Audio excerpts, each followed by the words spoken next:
まさに怒りの補強と言えるような補強をヤンキースが行いました。ソト選手の残留交渉に失敗したヤンキースはその資金のうちの3分の1近くを使い、マックスフリード投手を2億1800万ドルで獲得したようです。1億ドル余計に払うわけではないと言っていた矢先に2億ドル使えるのはすごいですね。今日はマックスフリード選手の移籍関連と鈴木誠也選手のトレードに関する噂についての番組を翻訳してお届けいたします。ぜひ最後までご覧ください。 Hello, Max. Max Fried to the Yankees on an 8-year deal. 8 years in the big leagues, all of them with the Atlanta Braves. A career ERA just a taste over 3.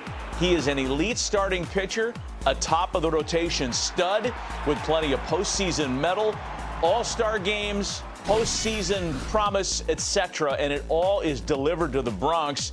So they miss out on Juan Soto, and with the $760 they were prepared to pay, they parcel out $218 million of that. We got 500 more to go. Imagine what they could do if they really decide to spend that. I mean, I don't know that they're going to spend all of it. No, but just think if they did. But I tell you what, during the course of the year, you do a lot of games. So you meet a lot of players. You come across certain guys and talk to them, have conversations, whether on the cage or whatever.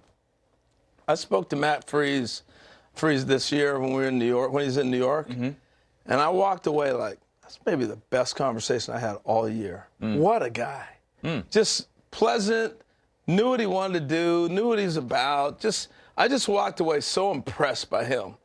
And to see, the reason I say that is, can you handle New York is the first question you ask when somebody signs a contract to play in New York City. Can you handle it? It's different, no doubt. He can handle it. I think they got a great deal here, not just on the wake of not bringing Soto back and all the money that was offered. Right. But this guy's healthy. He's durable. He came up in a great organization. He's a winner. And they needed another pitcher. Yeah, they did. They can talk about offense all they want. The pitching's what cost the Yankees a World Series. And we think there's more to come here, maybe not on the pitching side. This rotation is looking formidable now. When you've got Marcus Stroman and Nestor Cortez occupying the, 7 and 8 spots here in a rotation, or 6 and 7 spots, if you will. I mean, that's pretty doggone deep. And maybe more to come from the Yankees before the end of the meetings and maybe before the end of the off season for sure. We'll talk to Brian Cashman about that in a moment. A little bit more on Max Fried. We mentioned the career ERA being just north of 3.07 over his 8 years with the Atlanta Braves. Even better since the start of the 2020 season. There it is, 3.07. And only Kershaw, DeGrom, and Sale among active starters are lower in that stretch, minimum 100 starts. He's a good one, as Harold documents. And I want to kind of further your conversation on the brain here. I can remember talking to Garrett Cole before he came to the Bronx when he was still with the Astros at length about a series of at-bats he had had years earlier. His recall was unbelievable. It's a common gene trait that all the greats share. They remember at-bats and the minutia and the micro details in every matchup that they've had. I've never visited with Max, but I've been told by people who are close to him that he's the same kind of processor. You're getting two guys who are savants in the craft of pitching. Yeah, and I think the key word is pitching. You know, I could throw the craft of as well, because we have a lot of throwers today. He's a pitcher. Yeah. And I think if you look at, I think the Yankees have one more move to make. I know they liked having Jazz at third base. I didn't love it. I liked it, but I didn't love it. I think he's still got a long way to go as a third baseman. And so if you're going to have Max Fried, who gets a lot of ground balls, you better have a third baseman who can vacuum them up. And I don't know if Jazz is at that point yet. Maybe he will with the full spring training and everything else, but I think that's the next move on their roster. He got so many ground balls to third. So many ground balls to shortstop. I mean, he lives on the ground, and you have to shore that up. Right. And the first thing the Braves did, you think about the Atlanta Braves, and particularly under Ron Washington when he was there, they caught the ball. Riley, Dansby Swanson, they caught the baseball. And you got to catch the ball if you're going to have Max Fried be successful. All right, so if you take that one step further and look on the market, there are a couple of first basemen that are out there. Nolan Arenado's name gets kicked around a lot, and apparently his list of 6 teams that he would approve a trade to is out there. The Yankees are not on the list, so I don't know that there's a deal to be made with St. Louis. Maybe it's something else that the Yankees I want to talk about the list first. A lot of times what happens is they come to you and they go, here's a club that's interested in you. Would you be willing to waive your no trade? And then somebody gets that and says, here's his list. Right. So I'm not buying into the list. That's fair. If the Yankees come knocking on your door, you are on that list. Well, we have the guy that would be knocking, ready to visit with us. If he came knocking on my door, I'm going to play for Cash. Let's turn on our operation in Dallas and visit with Brian Cashman. Good enough to take some time with us this morning. Cash, good morning. I know you're busy. I know everybody's yanking at you for information here. Nice to see you, by the way. It's good times for the Yankees here with the Fried announcement. I have so many things to ask you about to start with. And I guess the first one is, at what point was there a plan B in place? Was it as soon as you began the discussions with Soto and his camp, or did that evolve? I mean, we started all winter engaging all free agents and teams about opportunities. You never assume anything when you enter free agency, and so, we just tried to have as many dialogues as we could, line up potential price tags and what the pressure points and needs were, who actually were viable options, and then just kind of waited. Unfortunately, the Soto situation and the decision there took us into the beginning of the winter meetings, so obviously some of the inventory came off the board before everybody descended on the winter meetings, but we were obviously ready and willing with the pivot once ultimately Soto made his choice. Hey, Cash, good morning, man. You looking good? I like that hoodie you got working there. Oh, thank you, my friend. I like that hoodie. I appreciate it, Mike. Thank you. Hey, so let me ask you, after the World Series, I dress up nice for you guys today. After the World Series, and you get a chance that series ends, and Brian Cashman's going, we're this close once again. What was on your list to kind of, outside of Soto, you want to bring him back, but what did you look at and say, this gets us over the hump? We definitely had a World Series opportunity roster. We didn't play our best baseball, but of course, you're always never perfect. Even when you become world champs, there's certainly dents in the armor. So clearly, we weren't the best defensive team last year. So one of the things that will help is improving the defense. Obviously, supporting that pitching staff the best we possibly can, and that's certainly something by design. Get in the new ruled age of baseball, athleticism is obviously vitally important too. So, we starting that transition, whether it was promoting Volpe a few years ago, becoming our shortstop, or obviously importing a Jazz over from the Marlins at the trade deadline last year, all designed to get us more athletic.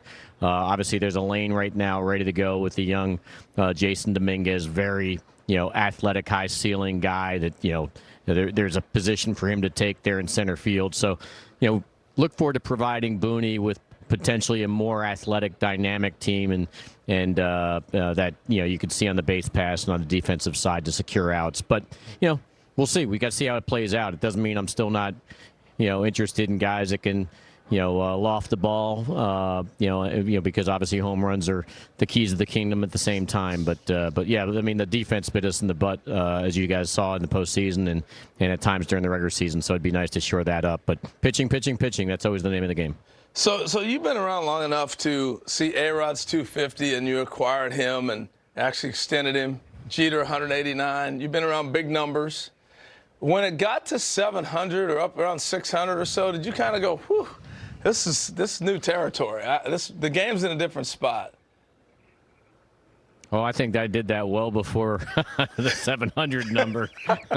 So, no doubt. Like, obviously, because of the Steinbrenner family, we're always big game hunting. They allow us the opportunity, to wade into the deep waters. And but this was what's that trench in the middle of the ocean that goes all the way down really deep. This one was obviously something completely different. And last year the Yamamoto negotiations went far beyond what I think anybody in the industry would have predicted, whether it's media coverage or clubs, or even the player and his agent.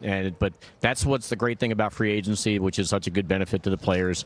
You get that free market, and you have no idea. It's so unpredictable. So this Yamamoto's took off last year at heights no one would have expected, and clearly the Soto took off to heights no one would have expected. And what's even more amazing is, and I still, until it's official, I won't backtrack to find out what was real, what wasn't real, but it really honestly seemed like there was a number of teams at the highest level, like double what anybody's ever done before, which is, unheard of, right? But again, that's what free market's all about, and you gotta tip your hat to Juan Soto and for obviously navigating his career to free agency through 3 different teams to put himself in a position to make a choice for the next 15 years of his life for him and his family, and that's what it's all about. So from the Yankee standpoint, no retreat, no surrender. We get back after it and find a way to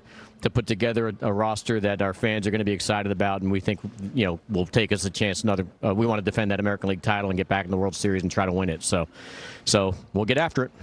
So a couple things, Brian. I feel like media members, fans love to spend their favorite team's money, and now that the 760-ish offer was out there that you guys were involved in with Soto, everybody just assumes that there's $760 million to spend someplace else. We know that that's not necessarily the case, and more of a statement, less of a question, I suppose, that I'd love your response to.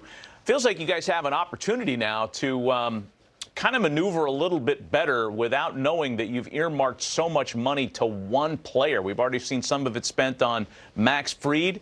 Where else? Where else in the market are you looking to improve specifically? Well, we haven't officially spent any money on anybody yet, but obviously pending the physical. We're clearly, but I agree with you with the all the eggs in one basket laser focus on Soto, and if that was playing out, obviously, you're gonna have to have some give somewhere in the roster, and that comes to the kids waiting in the wings that give them a chance to go through their growing pains. That we have a lot of young talent that we're excited about. We already saw what Clark Schmidt has done and how he's emerged in the rotation. Luis Hill being Rookie of the Year, and Austin Wells being, almost Rookie of the Year this past year, and Volpe establishing himself as an everyday shortstop on a championship caliber team. And now we got Dominguez, and we have a young Rice, we have a young Durbin, and other guys. So we're going to look at those, and Warren, and et cetera. I'm sure I'm missing some guys out here, but at the end of the day, those guys are guys that we can have opportunities still with, but we get to diversify too. As you said, instead of all the eggs in one basket, we get a chance to explore what's in the marketplace, trade or free agency, and measure that with what we got, measure it with what the price of acquisition is, whether it's dollars or talent, and see how it all adds up. And, again, the job here on behalf of our fan base is to put together something that's capable of fighting for a World Series title, and that's the same core mission year in and year out, and that's never going to change. It's amazing when you list off all those names, people don't seem to think about the Yankees with their homegrown talent. You got a lot of homegrown talent on that field, so I commend you with that, and thanks for pointing that out. I want to ask you my question. That was just a good statement about you, Brian, but here's my question for you. You. Max Fried, tell us why Max Fried, what you saw in him, and what do you think he's going to do for you? Well, I have to kind of avoid any specific. I can just tell you that, there's different ways to skin the cat. So we've certainly looked at the top of the free agent pitching market, whether that's Snell, who's already come off the board, or Burns, or Fried. However order you wanted to try to put those in, you find out the price tags on that. There's certainly starting pitching in the trade acquisition market too. Certain clubs have some high ceiling guys that they're willing to talk about, and you try to pry them away, as well as the position player group that's in the free agent side. So we are fully engaged and flexible right now because of the Soto finality that came through to try to go different ways. But clearly, I'm not in a position to speak any further than that. I'll let you guys cover, the qualities of of those players in the marketplace, and until we can present something officially somewhere at some point, then I think I could put some meat on the bones on reasons why behind stuff. But right now, I'm still in the I got to be in the quiet zone on things like that. Yeah, Got it. no, understood, totally understood. So in the loud zone, we'll let you go on this. What's next? What are you looking? What would you like to do at the end of the winter as you head to spring training? They said, all right, Cash, you filled the buckets you needed to fill. What would those buckets be that you'd be looking for? Constantly reinforcing the pitching. Listen, if we can add to the pitching staff, whether it's the rotation or the bullpen, or if you add to the rotation, it could push pieces into the bullpen. We have some vacancies from free agency. So adding to the pitching, it gives us more choices that we could trade from that inventory. Or just obviously the depth we can rely upon. And then separately, we have those areas of need on the infield. Rizzo is a free agent. Jazz can play second or third. Gleyber Torres is a free agent. So we got to look into the marketplace and measure that, what we have from within the with the pressure points, the price of acquisition. Outfield, obviously, we do have Grisham. We have, obviously a possible lane right now for Dominguez. Judge can swing back to right, so we can play on the outfield stuff a little bit.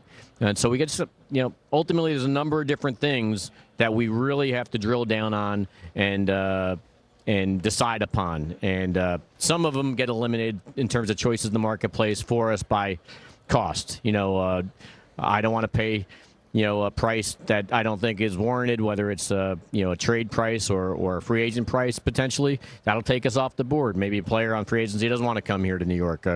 So all of a sudden we just got to find out what is a real tangible opportunity and measure about what it's against here. And you got to do it really quick because it's a quickly moving market. People want to get their business done in reality while they're here at the winter meetings and get as much heavy lifting done as possible. And so I'm going to try to take advantage of the rest of this day as much as I can before I depart back to New York. Well, given how busy we know you are, we appreciate you carving out some time with us, Brian. Appreciate the time very much. Happy holidays to you, and thanks for the visit today. Thanks for having me. Brian Cashman joining us on kicking off our final day of 19-year-old intern that was there. He joined us at 19. Did you see that? I want to say this, and he didn't say this. He didn't convey this. But you and I kind of pittered around this yesterday.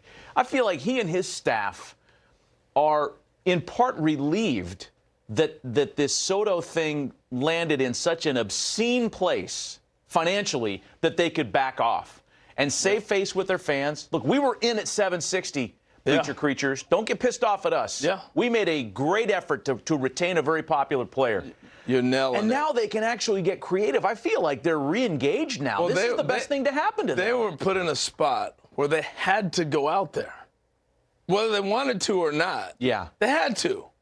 All right. And once it got so far past where they were comfortable, they still had to stay there. And they kept it was that thing with that game you play on a baseball bat. Like they stayed in there a long time, and now they can actually get creative with some of those resources.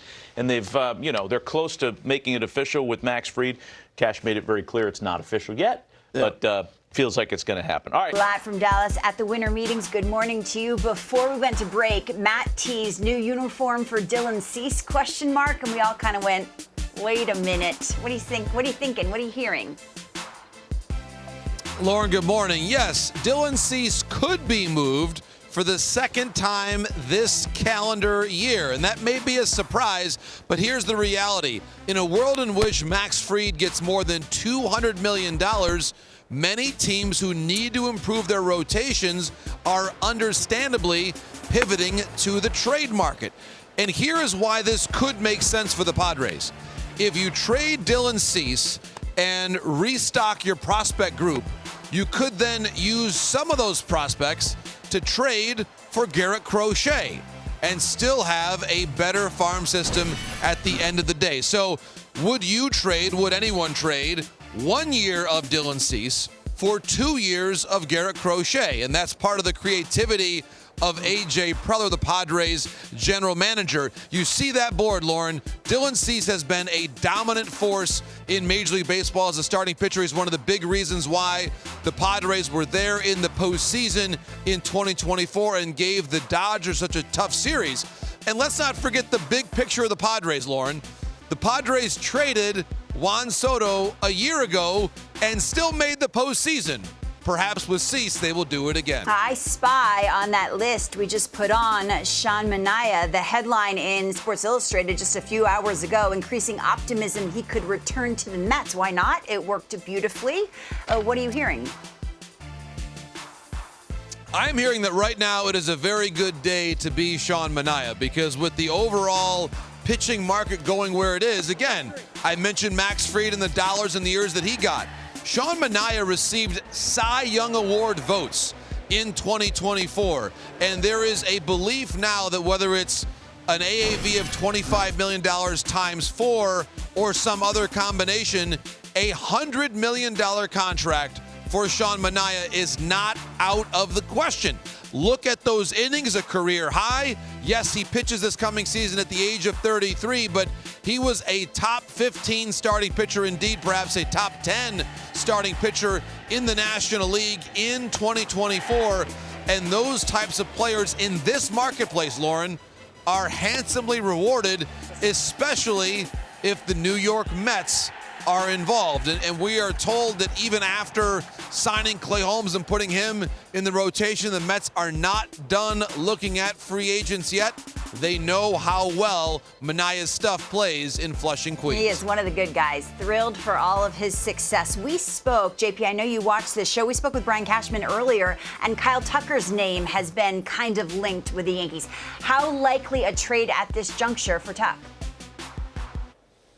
I think it is becoming more likely, Lauren. I'm not saying that we are at a spot where it's a 70 or 80% likelihood, but I was listening carefully to that interview with Brian Cashman on Hot Stove when he said that acquiring a pitcher, and he didn't say the name, but we know he's talking about Max Fried, creates some tradable options and tradable depth for him with his starting pitching. And our colleague Joel Sherman has reported on the possibility of Luis Gil being included in a potential Kyle Tucker trade. And for multiple years of control on Gil, for 1 year of Tucker, it's actually a pretty reasonable exchange for someone in Tucker who, by the way, had a better OPS plus in 2024 than Juan Soto himself. He didn't play in as many games as Juan Soto, but the rate of offense from Tucker was in that elite category. So would we see a trade between the Astros and Yankees?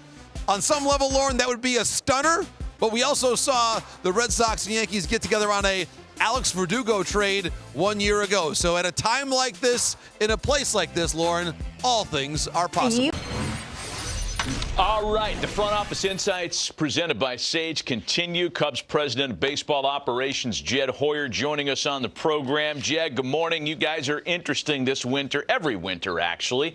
Happy holidays to you. Thanks for the time. So if you get online and you Google Chicago Cubs right now, one of the first things that comes up is a series of quotes.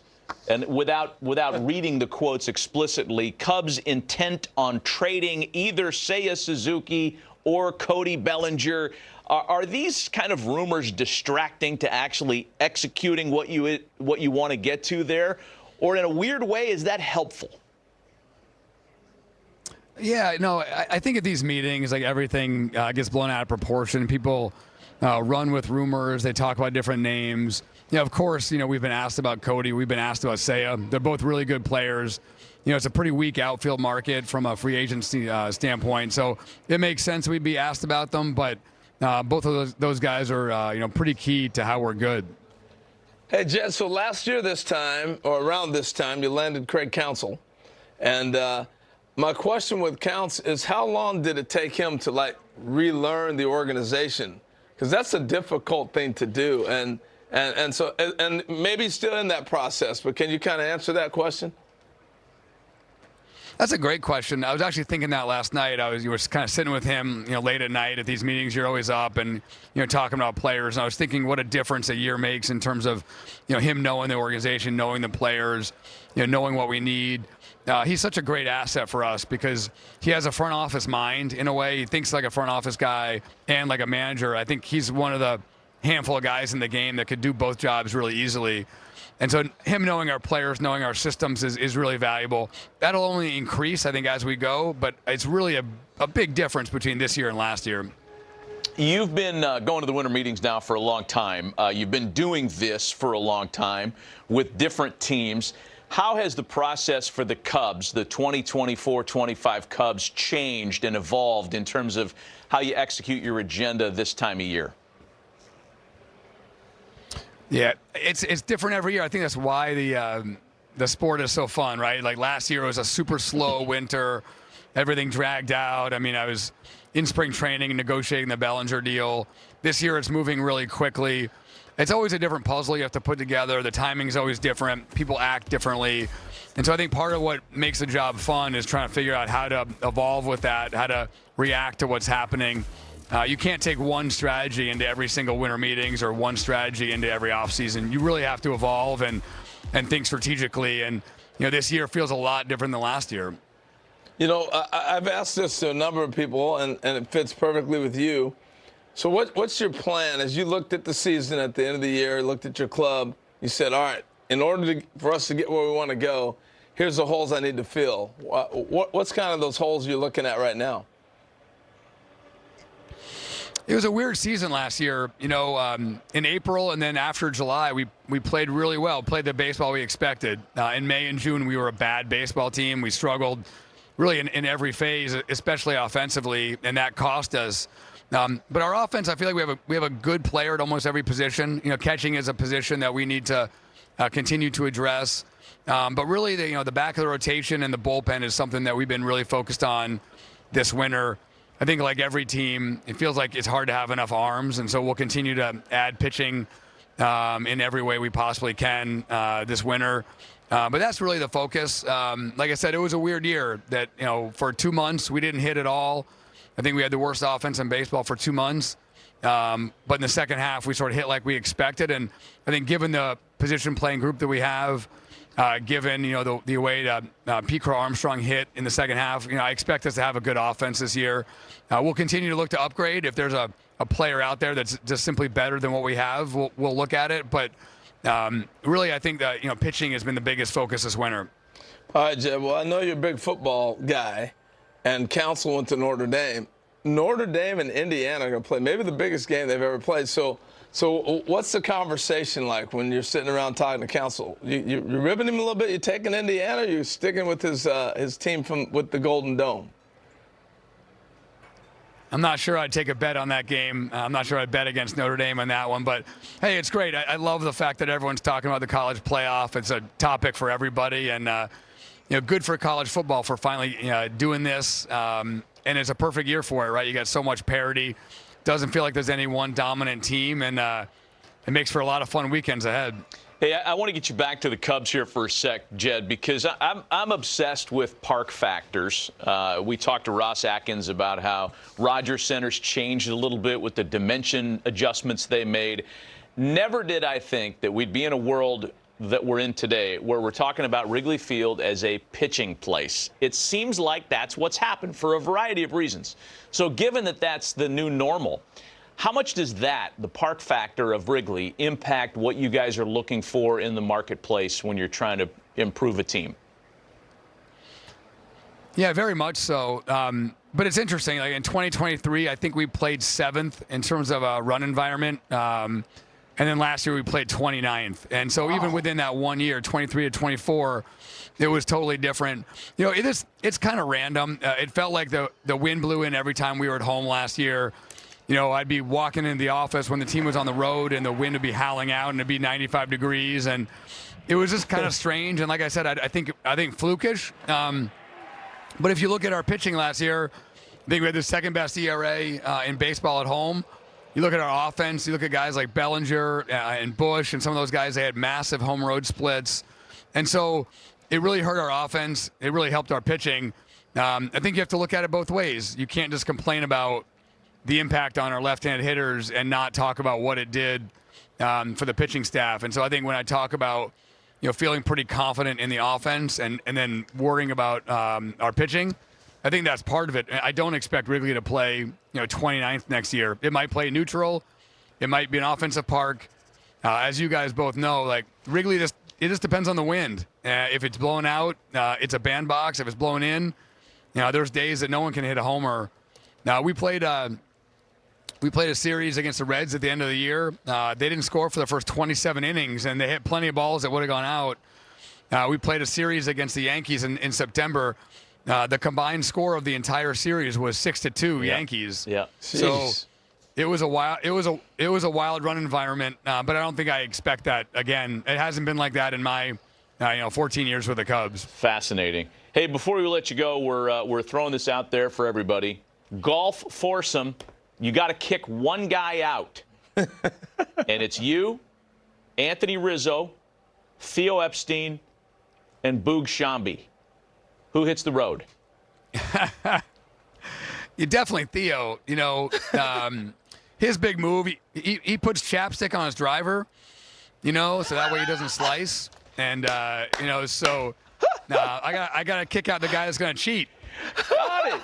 Gamesmanship. Theo's got it. We were hoping you'd say Boog because he got kicked out of a foursome yesterday. We wanted to make it 2 for 2, but hey, we appreciate the visit, Jed. That's breaking news with the chapstick, too. Always, Thank guys. you. Wishing you and your family the best during the holidays. Right, Thanks for the time. Appreciate you. That's awesome. You Jed guys Hoyer as well. joining us. Thanks, guys. Good Appreciate it. stuff. まさかの 2.18 億ドルにびっくりしましたね。番組でも話してましたが、ソト選手を逃したことでまだ5億ドル使えると考えると、あながち獲得できなかったことは悪いことではないかもしれません。純粋に選手の人数で言えば1人に使うものが3人にも4人にも使えるわけで、頭数で割ってもその全ては大金です。しかし、番組の中でも出てきましたが、山本由伸選手の12年3億2500万ドルのインパクトもやばいですね。来年以降絶対的エースとして君臨してくれると信じましょう。それでは次回の動画でお会いしましょう。さようなら。